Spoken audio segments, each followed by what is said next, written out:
जगाच्या पाठीवर चीननंतर सर्वाधिक कांदा उत्पादन भारतात घेतले जाते।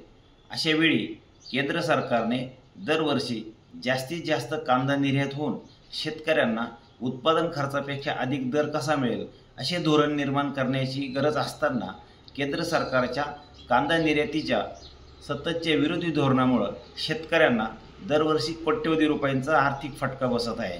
आता केंद्र सरकारने मागील काही काळामध्ये कांद्यावरती निर्यात शुल्क, कांद्यावर किमान निर्यात मूल्य व त्याच पाठोपाठ कांद्याची संपूर्ण निर्यात बंदी असे बंधन घालून शेतकऱ्यांचं आर्थिक उत्पन्न मोठ्या प्रमाणात बुडवलेलं आहे। केंद्र सरकारच्या कांद्या निर्यातीच्या ह्या धरसोड वृत्तीमुळे जागतिक बाजारपेठेमध्ये भारत हा देश बिनभरोशाचा कांदा निर्यात देश म्हणून आपली अशी ओळख निर्माण झालेली आहे। आता काल केंद्र सरकारने जो काही निर्णय घेतला आहे त्या निर्णयानुसार कांदा निर्यातीवरती 1.9% जो निर्यात प्रोत्साहन अनुदान दिले जात होतं ते 1 जून 2025 पासून केंद्र सरकारकडून पूर्णपणे रद्द करण्यात आले आहे।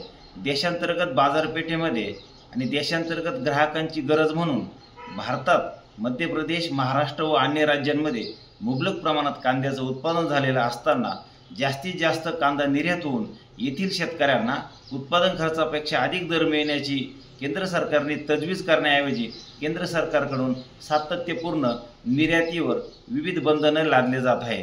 कांद्याची निर्यात घसरण होऊन आता जो कमी दर मिळतो याच्यातही आणखीन घट झाली तर याची सर्वस्वी जबाबदारी ही केंद्राची असणार आहे। महाराष्ट्र राज्य कांदा उत्पादक शेतकरी संघटनेकडून आणि राज्यातील सर्व कांदा उत्पादक शेतकऱ्यांकडून आम्ही मागणी करतो आहे की केंद्र सरकारने कांद्याचं निर्यात प्रोत्साहन अनुदान ही रद्द करण्याऐवजी कांदा निर्यातीवर किमान 10% सबसिडी द्यावी अशी मागणी आम्ही संघटनेकडून करत आहोत। अन्यथा राज्यभर केंद्र आणि राज्य सरकारच्या विरोधात तीव्र स्वरूपाचे आंदोलन केले जातील याची नोंद सरकारने घ्यायची आहे।